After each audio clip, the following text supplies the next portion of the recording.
All right, guys. Hey, Coach, I know obviously the game just ended, but maybe your biggest takeaway from tonight and kind of how it all played out. Well, I think the biggest takeaway that I'll have is that we were bad and Tennessee was great. I don't think we did anything to make them play poorly, and I think they did a lot of things to make us play poorly.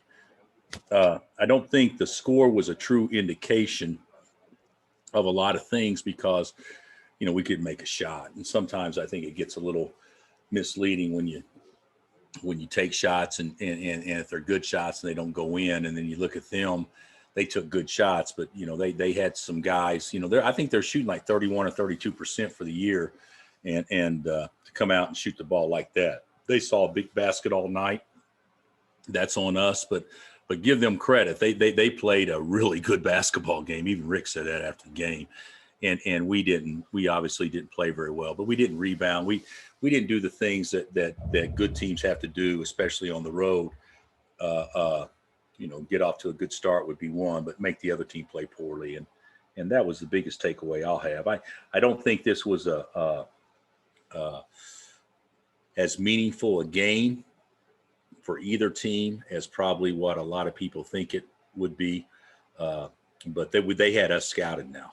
They had us scouted, and I think they played Tuesday, and I think the quick turnaround didn't help us, and it's not the reason why we got beat, but it didn't help us, and certainly our biggest challenge now is we wanted to win tonight without question, but like I told our team before we come down here, let's just play with freedom and play with the free mind and let it fly, and then we'll play on Tuesday and be our best then. So I guess when I said let it fly, I meant to let it fly and make a few of them, but that certainly wasn't the case. You changed the lineup going into this one. Can you kind of just break down your thought process in doing that? Well, it is a just trying something new. Uh, I don't think Jalen has been very good of late. I mean, that's not a knock to him, but he needed probably get probably putting himself in a situation to reevaluate some things and play to his strengths, and I thought Juan would I think Juan's done pretty well of late, and I thought it may take some pressure off Marcus to have another ball handler out there, and it really didn't play out that way. He got 2 quick fouls early, and of course we got behind, and you get behind, and even if it's early in the game, there's plenty of time. Don't get me wrong, but Juan is a much better player when you're playing from ahead than behind, because if Marcus is going to be in the game and some other things, so that group, unfortunately, I thought it'd be a better defensive team, and we probably played okay defense tonight considering the shots they made. Not all bad defense whenever Pons and Josiah jumped up and made shots, but the way that they got the ball and was able to elevate over our guys from an athletic standpoint, that was a kind of a telltale sign that we got to do a lot of stuff to keep the ball out of the paint. Is there something about the way you guys are defending that's inviting teams to shoot and get hot from the outside? I don't think that we've got the personnel as much as we've had to be there on the catch as much. We're not a real quick team, and so Matt, that's probably a good question.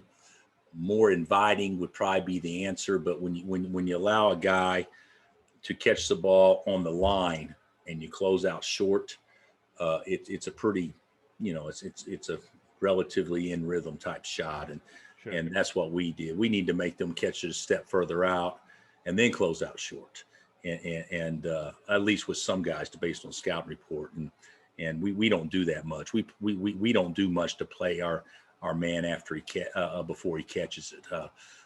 It's very I'm pretty frustrated. I think we've had some pretty good defensive teams in the last 18 years, and I can't remember a defensive team that was so giving as far as allowing people to basically execute what they want to do as opposed to us kind of taking them out of what they want to do. And we haven't done that in quite some time. So we're not giving up on that by any stretch, but we're not near aggressive or near as athletic on the perimeter as what we have been in the past.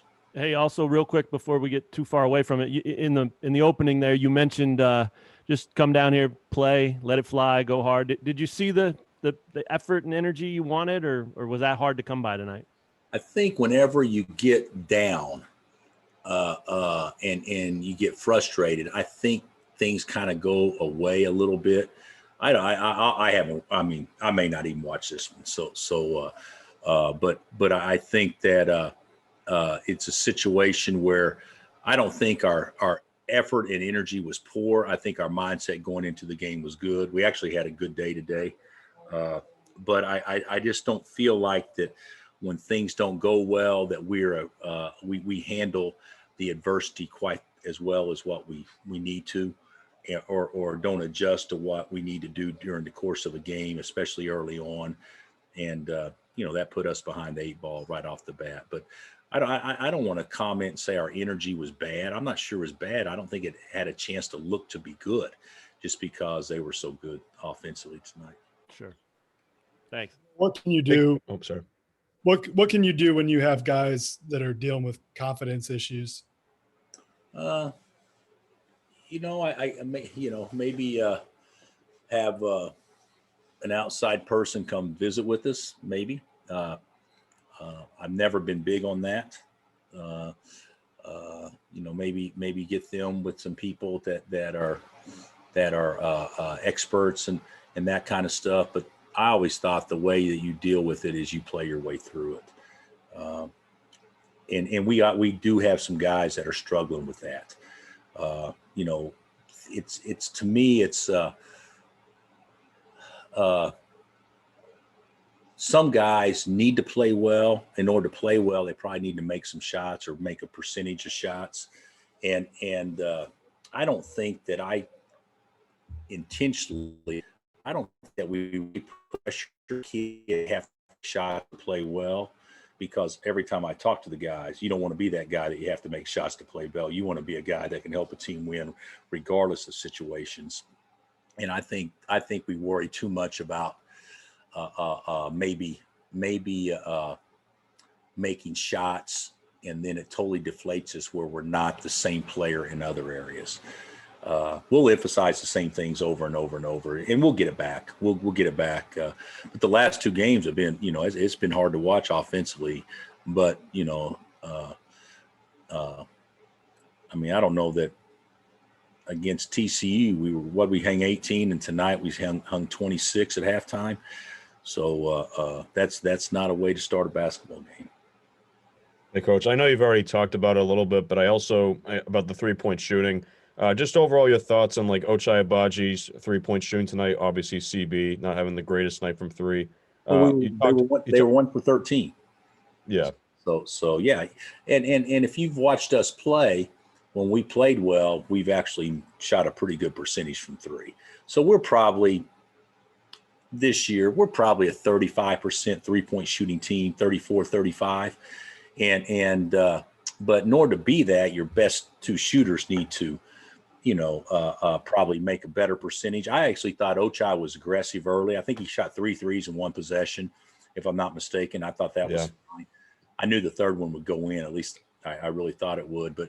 But I'm not going to get hung up on the shooting stuff. I'm more hung up on the plays that impact us winning as a group than whether or not if a guy just makes shots.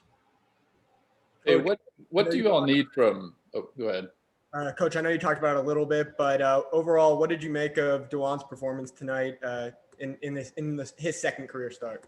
I don't think that anybody played great. I think Marcus had a pretty good game. I think Marcus, guys, whether it be Baylor, whether it be TCU, Marcus is playing pretty well. But I don't believe that anybody else really played great. Davis made some baskets, and Jalen made some baskets there late when the game was over. But I don't think anybody played well. other than Marcus. So I don't know that I would rank out his performance very good because when he was out there, we didn't play well. I mean, that's how you should look at this. If you're a point guard and you're not really a scoring point, when you're out there, our team has to be good because that's how you'll be evaluated strictly, not on your individual performance. If we're good while you're out there, and we weren't very good out there today, and that's not all on him, but certainly, he plays a role in that. You have time for one or two more. Hey, what do you all need from Jalen? It seemed like he was so critical to your success early in the season. I would say rebounding, energy, playing downhill, being a good passer, knocking down. He needs to be a 35% three-point shooter probably. If we were going to get the most that we possibly can out of him. And I thought he did some things tonight that was pretty positive offensively. Now defensively, not very good.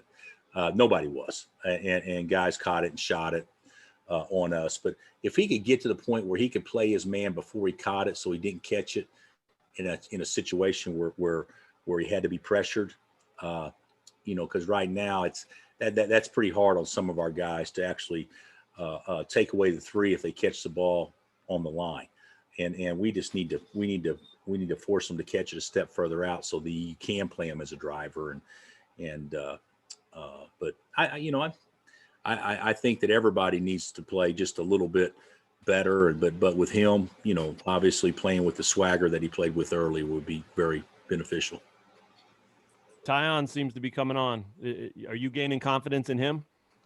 Yeah, I thought Tyon was pretty good against TCU. Obviously, second half tonight, I didn't think anybody was very good, but he got some minutes and did some pretty good things, but still yet not enough. I mean, to me, when you say Matt, I think that's Matt that asked the question. To me, yeah, when you look at it, it kind of gives you a false sense of maybe where guys are if you score points late in a game like that or something like that. The bottom line is when the game was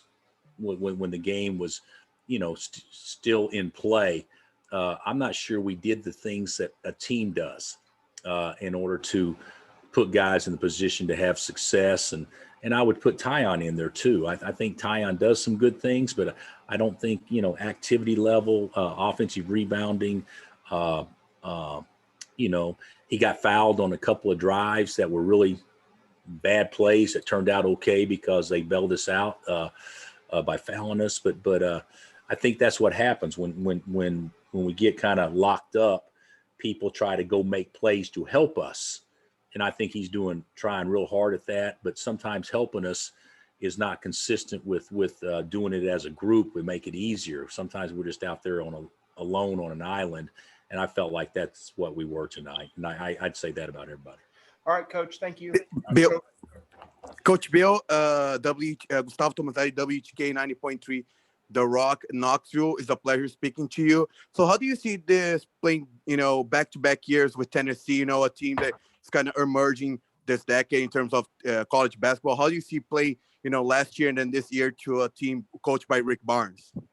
Well, we played them the last 3 years. So we played them the year before as well. So this is the third year in a row we played them. To your point, yeah, they're doing great. They're doing great. There's an energy level.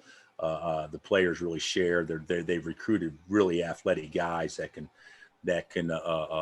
are interchangeable. I mean, really athletic guys. And so, yeah, the future is bright. And of course, Rick's great guy, tremendous coach, and the players look like to me they love playing for him. So I anticipate them being at this level for as long as he's here. All right. Thanks, Coach. All right, guys. Thanks, Coach. Thank you, Coach.